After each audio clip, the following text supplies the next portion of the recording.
$340,000.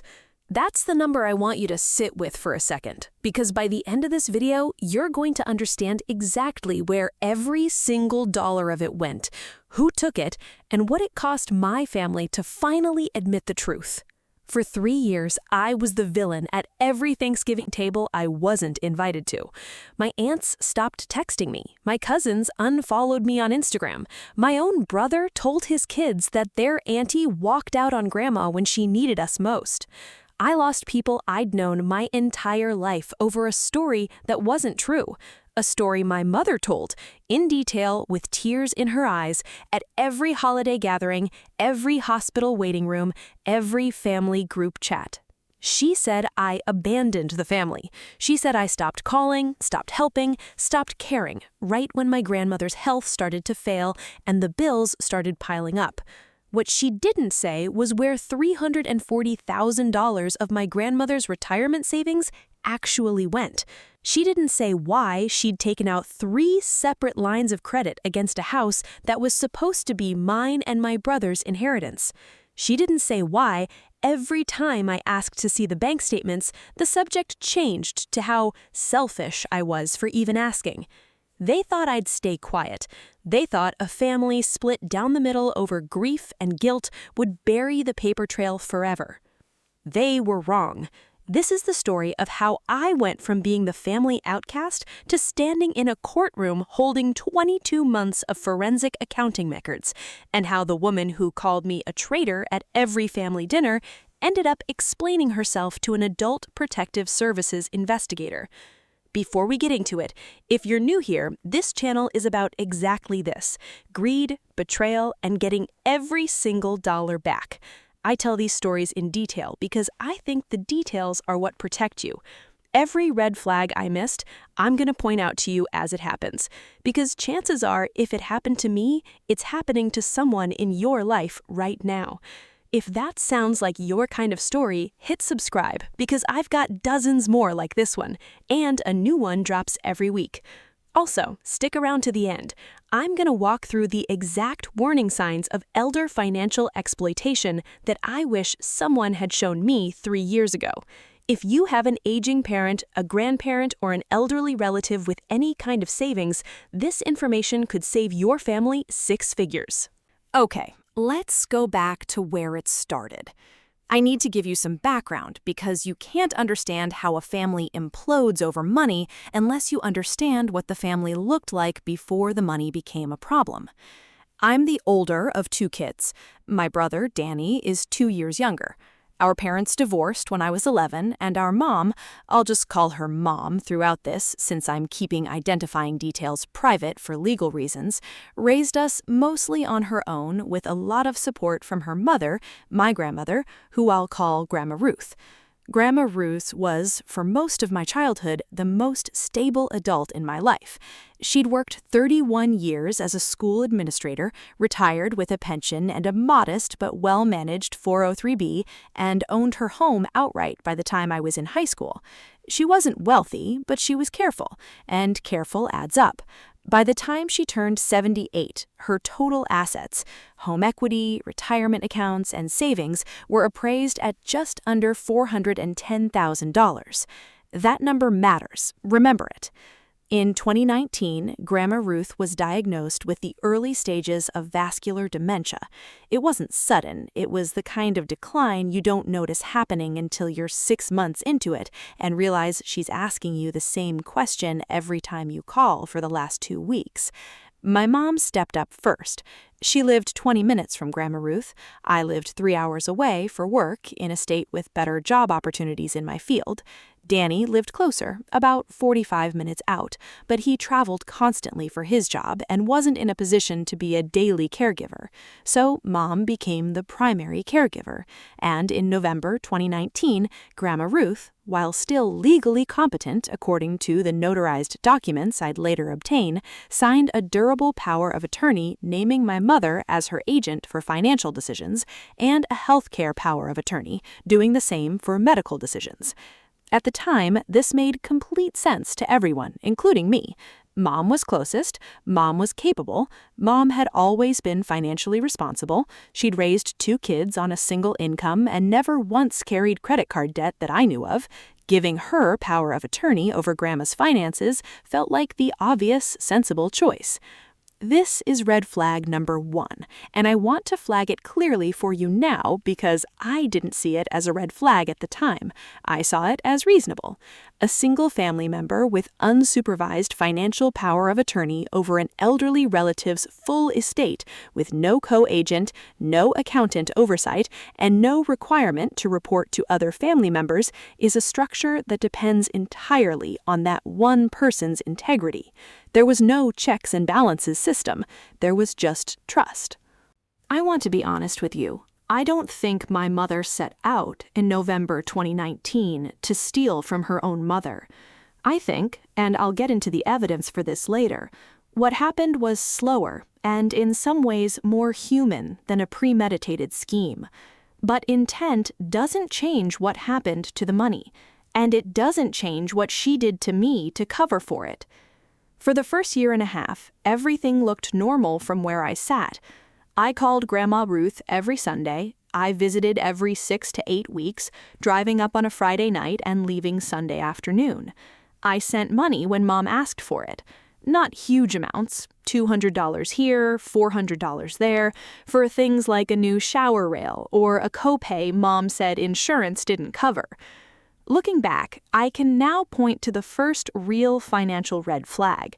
In March 2020, Mom asked me and Danny each for $3,000, explaining that Grandma's Medicare Advantage plan wasn't covering a home health aide and that they needed to hire private care. We both sent it. I didn't ask for documentation. Why would I? This was my grandmother. You don't ask your mother, who is caring for her own dying mother, to itemize a home health invoice. That instinct, the instinct not to ask, because asking feels like an accusation, is exactly the instinct predators, including well-intentioned turned desperate family members, count on. I want you to remember that as we go forward, because it comes up again and again in this story. Over the next 2 years, the requests for money became more frequent and the amounts grew. A new roof for Grandma's house. Danny and I split $14,000. A medical emergency fund Mom said she wanted the family to build together, another $8,000 combined. Physical therapy Medicare supposedly wouldn't cover, $2,200.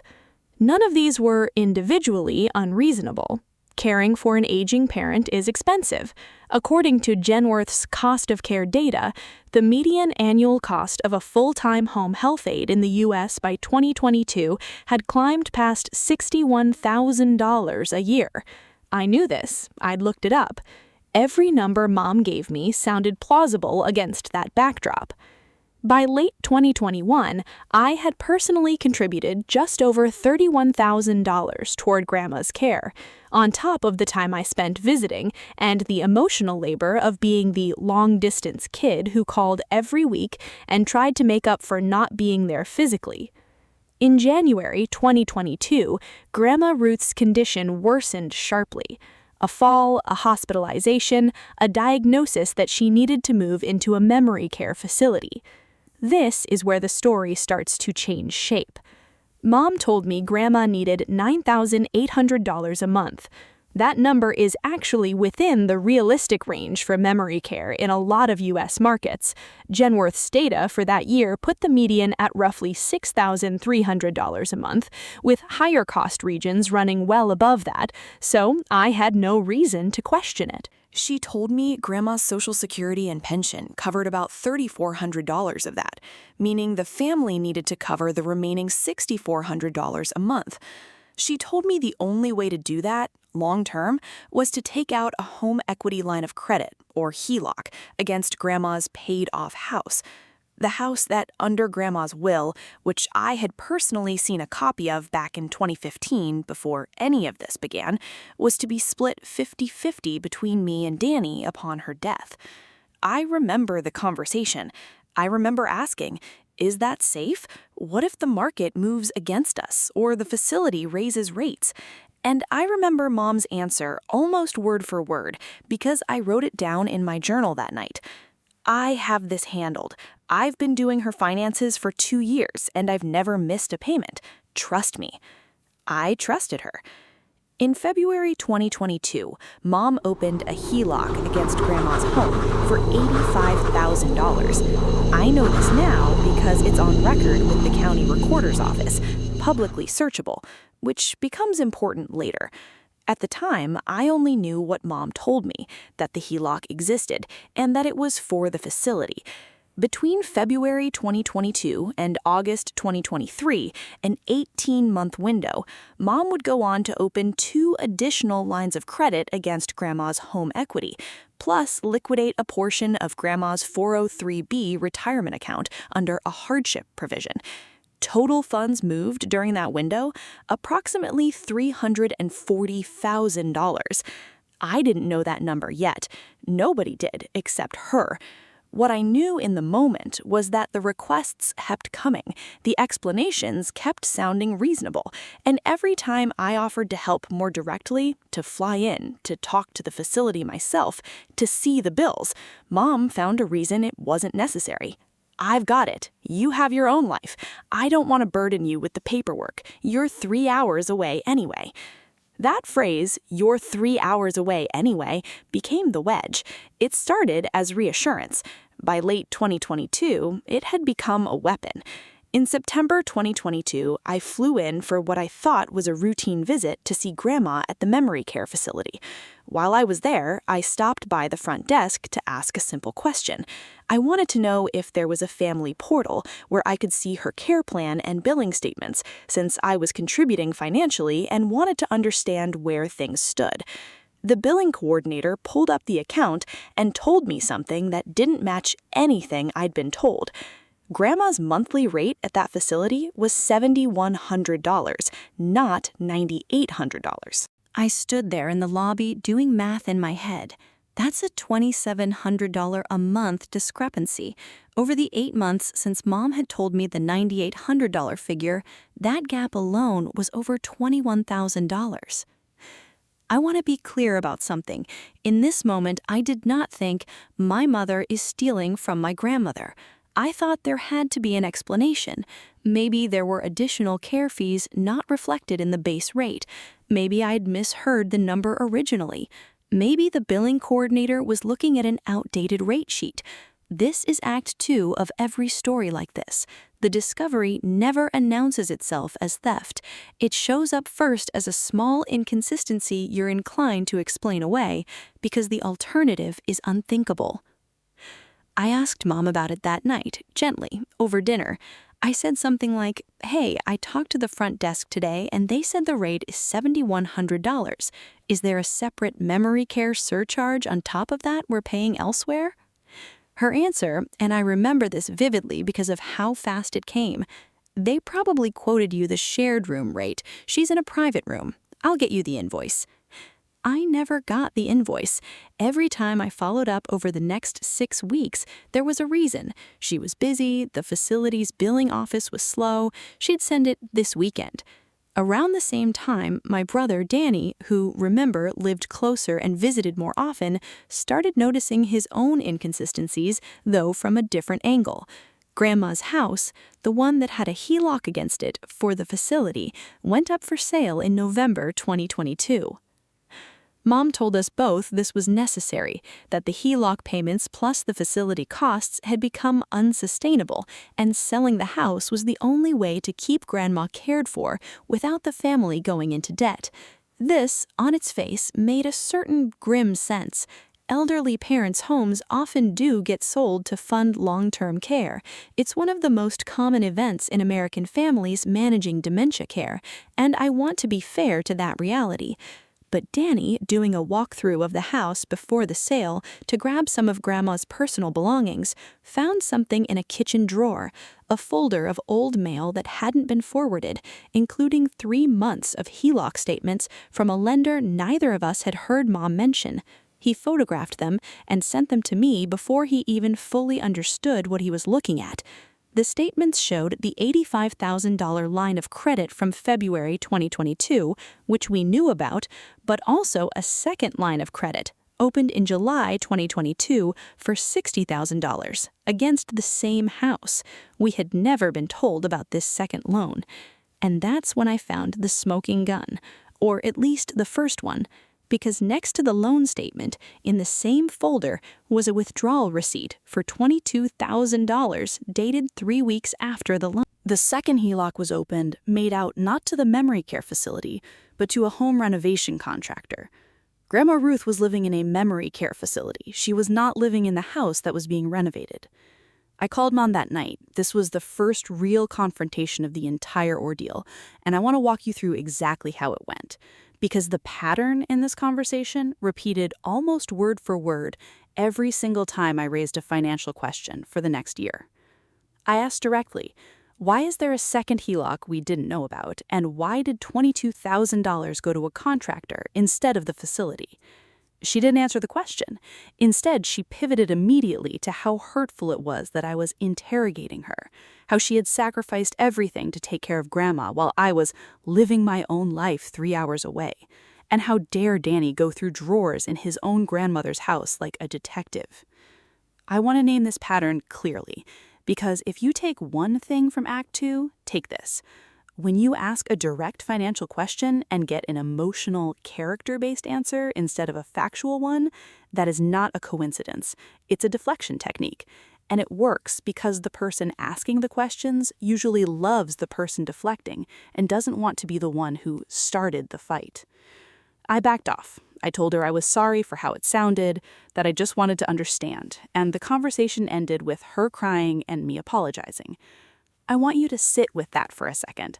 I apologized to the person who, unbeknownst to me, had already moved over $150,000 of my grandmother's assets in ways that didn't match what she'd told the family.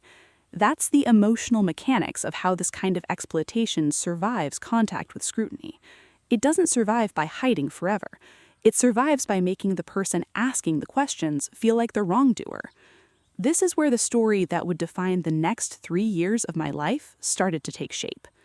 Within about 2 weeks of that confrontation, I began noticing a shift in how relatives were treating me. My aunt, Mom's younger sister, sent me a text that read roughly, "I heard you and Danny have been giving your mom a really hard time about Grandma's care. She's exhausted. Please be gentler with her." I hadn't spoken to my aunt about any of this, which meant Mom had. Over the following months, the story solidified into something like this, as it was told at family gatherings I mostly wasn't at. I had stopped helping financially, had accused my mother of theft with no evidence, had upset her during the hardest period of her life, and had essentially checked out of the family emotionally, using my job and my distance as an excuse. None of that was true. I had contributed over $34,000 in cash by that point. I had asked one direct question, but a story told with tears, repeated at every family dinner, holiday call, and hospital waiting room, doesn't need to be true to become the accepted version of events. It just needs to be told first and told often. By spring 2023, I stopped being invited to family events. My cousins started leaving me out of group texts. My name came up, I later learned, as a kind of cautionary tale. Don't be like her, she abandoned Grandma. Grandma Ruth passed away in June 2023. I was not told until 4 days after the funeral. Let me pause the narrative and give you the full scope of the damage as I understood it by the summer of 2023, because I think it's important to name all 3 layers of what this kind of financial exploitation costs a family. Financial damage. At this point, I knew of roughly $167,000 in HELOC and loan activity that didn't match the explanations I'd been given, on top of the $34,000 plus I'd personally contributed based on those same explanations. Relational damage. I had lost meaningful contact with my aunt, both cousins, And for about 8 months, my own brother, who initially sided with Mom's version of events out of guilt and confusion before Danny and I compared notes properly. Reputational damage I had, in the eyes of a network of people who'd known me since childhood, become the daughter who abandoned her dying grandma. That story followed me into conversations I wasn't even in the room for. I want to be honest with you about something else, too, because I think it matters for anyone going through this right now. For a period of about 4 months, I genuinely believed I might be the problem.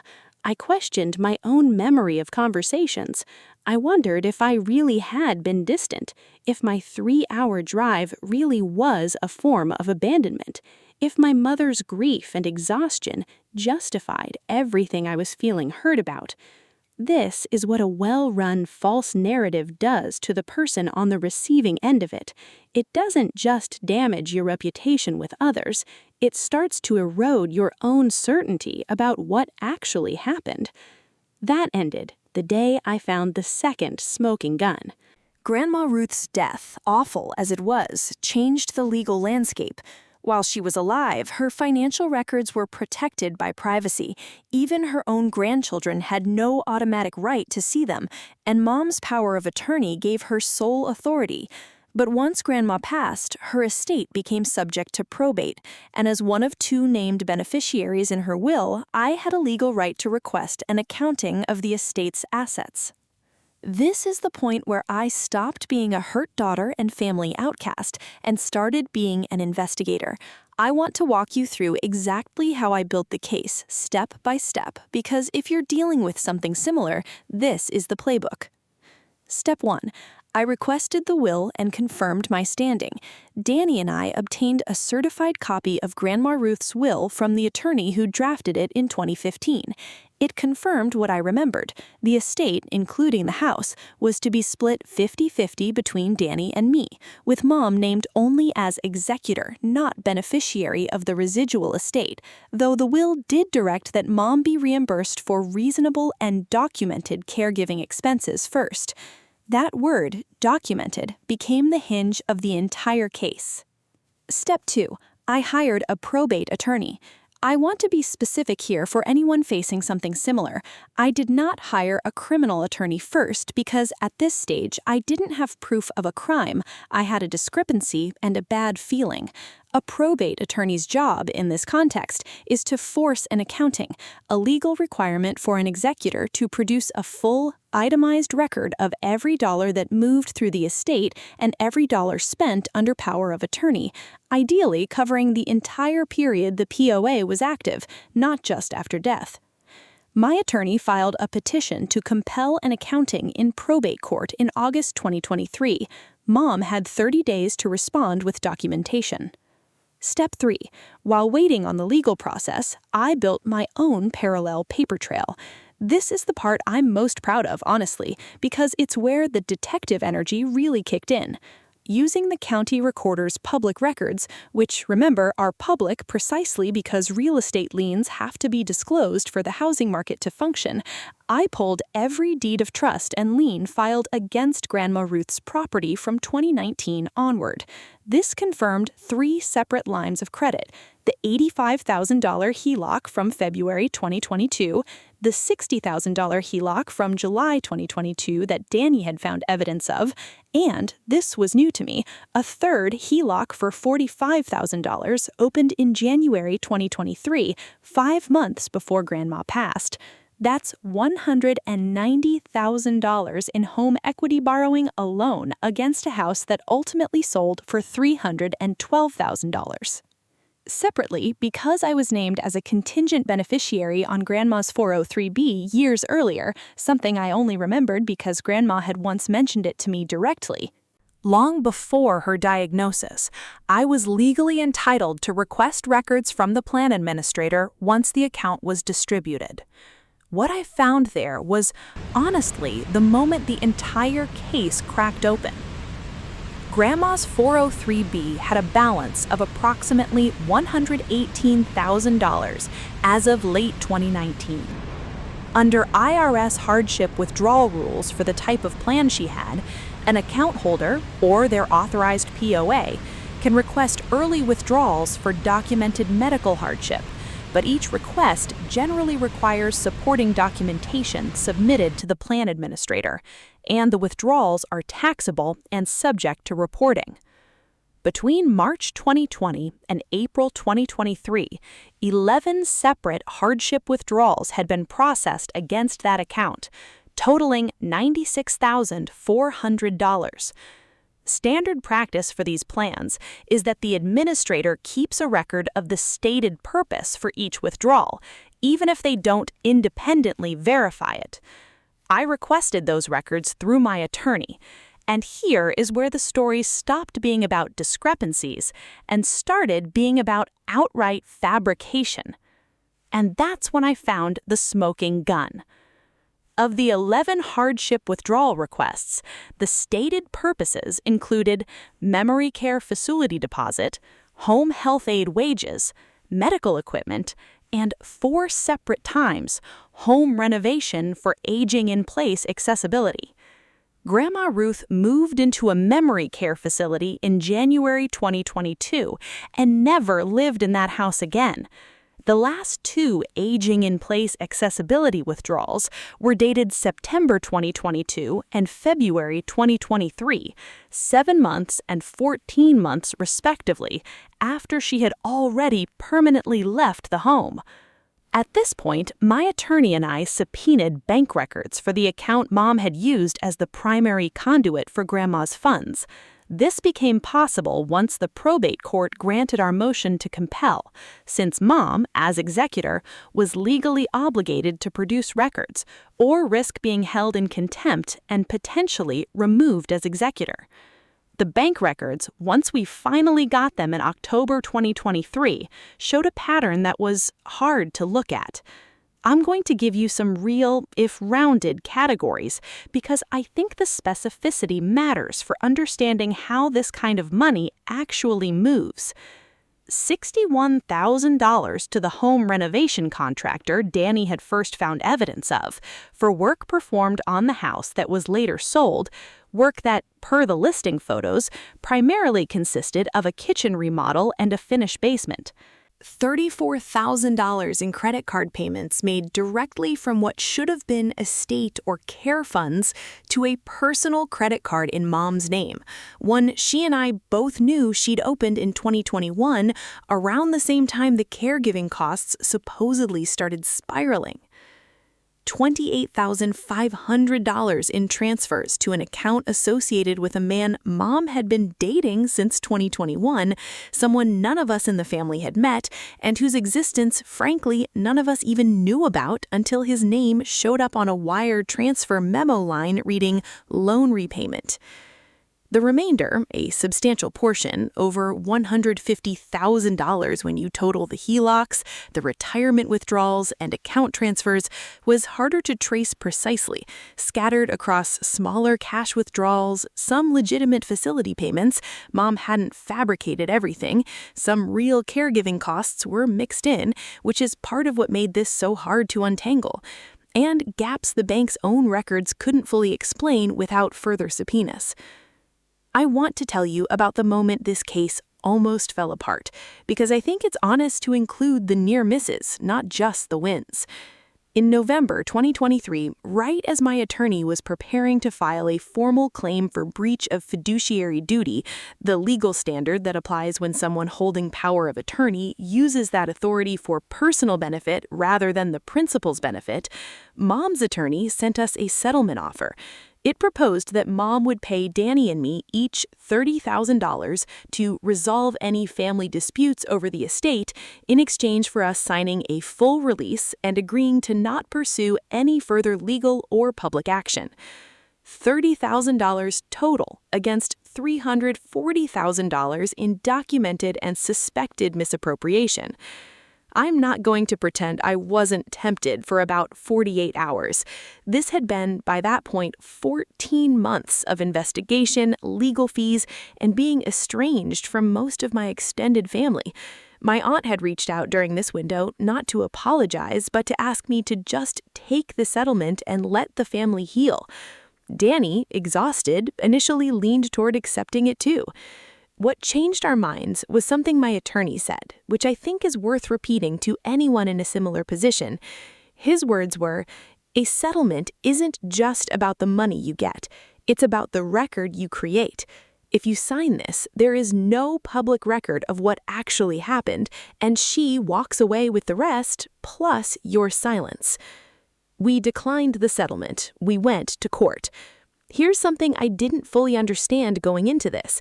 Civil probate litigation and criminal elder financial exploitation cases are two separate tracks, and pursuing one doesn't automatically trigger the other. If you're dealing with something similar, this distinction matters a lot. In December 2023, on my attorney's advice, I filed a report with Adult Protective Services in the county where Grandma had lived, even though she had already passed, because APS, Elder Financial Exploitation Units in most states, will still investigate reports involving a deceased victim if the alleged misconduct occurred while the person was alive and under the exploiter's care, since it can inform both criminal referrals and probate findings. I also filed a complaint with the state's Attorney General's office, which in many states has a dedicated elder abuse and financial exploitation unit separate from APS that can pursue criminal charges independent of whatever happens in probate court. The APS investigator who called me back, I'll call her Investigator Reyes, asked me a question that I think is the single most important question in this entire story. Do you have documentation showing your mother knew your grandmother had a diagnosis affecting her capacity at the time these financial transactions occurred? I did. Grandma's memory care intake paperwork, which Mom herself had signed as the responsible party, included a copy of the neurologist's diagnosis dated November 2019, the same month the power of attorney was signed. That paperwork had been sitting in the facility's files the entire time, and I'd requested it as part of the probate discovery process. That single piece of paper connected two facts that separately meant nothing, but together meant everything. Mom knew about the dementia diagnosis before or at the exact time she gained financial control, and she continued making large, undocumented, and in several cases, outright fabricated withdrawal requests for years afterward. The Attorney General's Elder Abuse Unit opened a formal criminal investigation in January 2024. The probate case resolved first in March 2024, after reviewing the accounting my attorney compelled, which Mom's attorney could not adequately explain, particularly the aging in place withdrawal purposes. The probate judge ruled that Mom had breached her fiduciary duty as both power of attorney and executor, and ordered her removed as executor of the estate, with a court-appointed neutral administrator taking over. The judge additionally ordered a surcharge against Mom's share of any remaining estate assets, meaning any amount she was owed for legitimate documented caregiving reimbursement would first be offset against the amount she had misappropriated. Since the misappropriated amount vastly exceeded any legitimate reimbursement she could document, this meant Mom received nothing from the estate and was additionally ordered to personally repay a portion of the misappropriated funds to preserve what remained for distribution to me and Danny. The remaining estate, primarily the proceeds from the home sale minus what had already been drained, came to roughly $142,000, split between Danny and me per the will. That's a fraction of what should have been there, but it wasn't nothing, and more importantly, it came with a legal finding on the record of exactly what had happened. The criminal investigation moved slower. These cases typically do because prosecutors want a case they can prove beyond a reasonable doubt, not just by a preponderance of the evidence, which is the lower bar used in civil probate matters. In July 2024, the state attorney general's office filed criminal charges against Mom, including financial exploitation of a vulnerable adult and theft by deception, both felony-level charges given the dollar amount involved. Most states set felony thresholds for theft well below $340,000, often somewhere between $2,500 and $25,000 depending on the jurisdiction, meaning this case sat well within felony territory. I want to be honest about something here, because I think it's important for anyone hoping these stories end with a dramatic perp walk. It didn't go to a full jury trial. In November 2024, facing the weight of the bank records, the fabricated 403B withdrawal documentation, and the county recorder's HELOC filings, evidence that was frankly overwhelming and largely undisputable because it came from third-party institutional records, not just family testimony, Mom's criminal attorney negotiated a plea agreement. She pled guilty to one count of financial exploitation of a vulnerable adult. As part of the plea, she was sentenced to 18 months, with a portion served and the remainder as supervised probation, and ordered to pay restitution, a court-ordered repayment to the victims, in this case the estate, separate from the civil probate surcharge, of an additional amount the court calculated based on what she could realistically be expected to repay over the following years, since much of the actual money was, by that point, gone, spent on renovations to a house that had already been sold, transferred to a boyfriend she'd since separated from, and absorbed into credit card debt that itself had already been discharged in a separate, smaller bankruptcy filing Mom made in early 2024, before the criminal case concluded. That last part is worth sitting with. A huge portion of the $340,000 simply wasn't recoverable because it had already been spent, transferred, or shielded by the time the legal system caught up. This is one of the hardest truths in financial exploitation cases, especially elder financial exploitation. The criminal justice system can punish the person, but it cannot fully undo the financial damage. Recovery and justice are not always the same thing, and I think anyone going into a case like this needs to understand that distinction going in, so they're not blindsided by it later. I promised you a twist, and here it is, because I think it reframes the entire story in a way that's more complicated than a simple villain narrative, which is frankly why I titled this video the way I did. During the criminal investigation, more detail came out about where the money went beyond what I'd already traced through bank records, and it wasn't a simple story of pure greed, even though the outcome, my grandmother's estate gutted, my family torn apart, 3 years of my life spent proving I wasn't the villain, was undeniably devastating regardless of motive. The home renovation, the $61,000 kitchen and basement remodel on a house Grandma Ruth would never live in again, turned out to be for the boyfriend's house, not Grandma's, according to records that surfaced during the criminal investigation.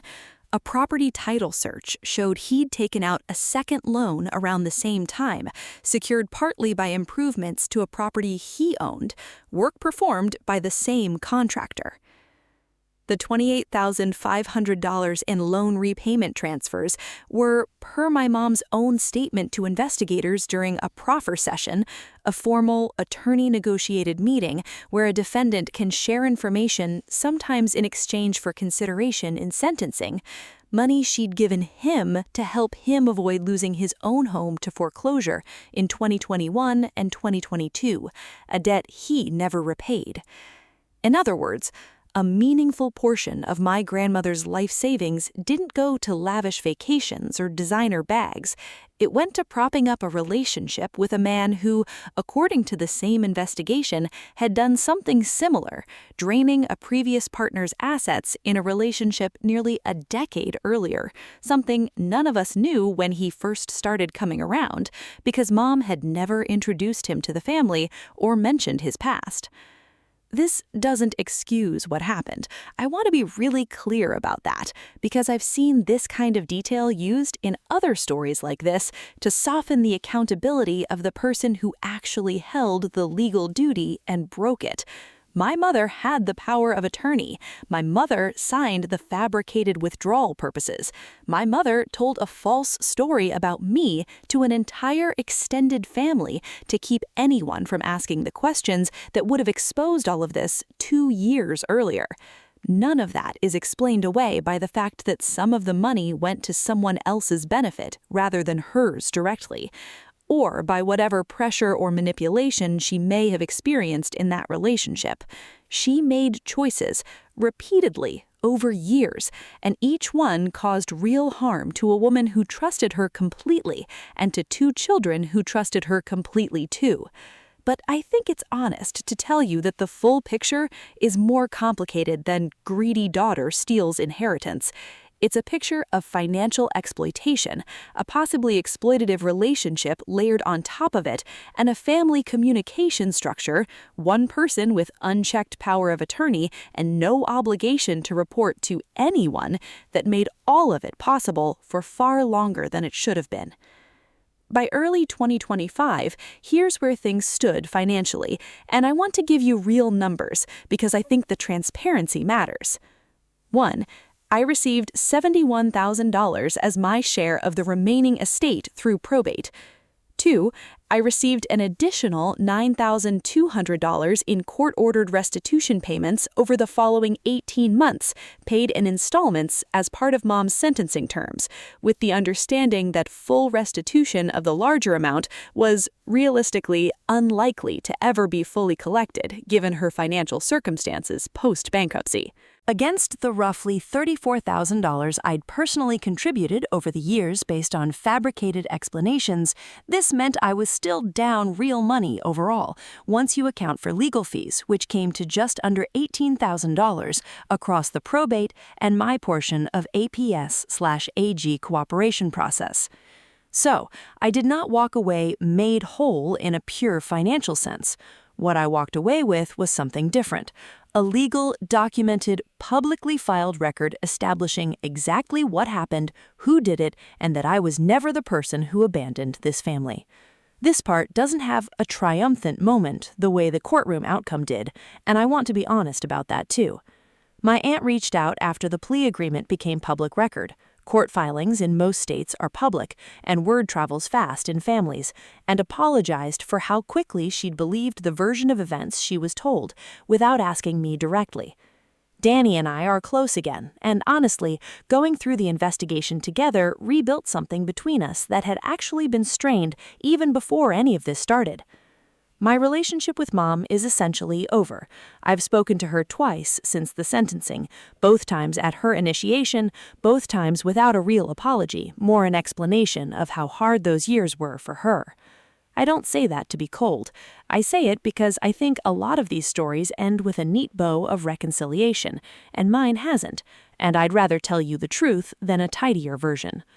I did put new safeguards in place for myself going forward, which I'll cover in the outro, because if you're the responsible one in your family, the one who might end up managing an aging parent's affairs, or the one who might get accused of not doing enough by someone who actually is doing the wrong thing, this next part is for you specifically. I want to leave you with the specific warning signs I wish someone had explained to me in November 2019, before any power of attorney was ever signed. If you have an aging parent, grandparent, or relative with meaningful assets, please pay attention to this section. 1. Unsupervised power of attorney with no co-agent and no reporting requirement. If your family is setting up a POA, consider a co-agent structure where two family members must act jointly on major transactions, or, at minimum, a requirement that the agent provide regular financial statements to other close family members or a neutral third party, like an accountant. 2. Requests for money that come with an explanation but never with documentation. A real caregiving expense has a real invoice, a real receipt, a real line item. If you're contributing money and you're never shown the underlying paperwork even once, that's worth gently but firmly asking about every time, not just the first time. 3. Isolation of the person managing the money from routine outside contact with the elderly relative. In my case, in-person and even phone access to Grandma became harder to arrange over time, always for a plausible-sounding reason. She's tired, she's having a bad day, the facility discourages visits during a flu outbreak. Isolation is one of the most consistent features across elder financial exploitation cases because it prevents the relative from ever describing their actual situation to someone outside the exploiter's narrative. 4. A sudden change in the caregiver's own financial behavior, new debt, a new relationship you don't know much about, unexplained purchases that runs parallel to the timeline of them gaining financial control over someone else's assets. 5. Emotional deflection in response to direct financial questions. If asking, "Can I see the bank statement?" gets you a conversation about how hurtful your tone is rather than a bank statement, pay attention to that pattern. It's one of the most reliable signals in this entire story.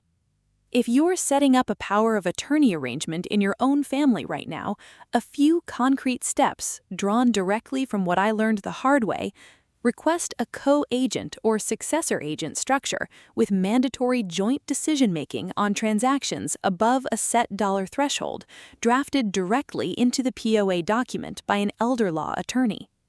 Set up a recurring calendared financial review, quarterly is reasonable, where whoever holds POA shares bank and care facility statements with at least one other family member, even if that family member has no legal authority, simply so more than one set of eyes sees the numbers regularly before 3 years and $340,000 pass.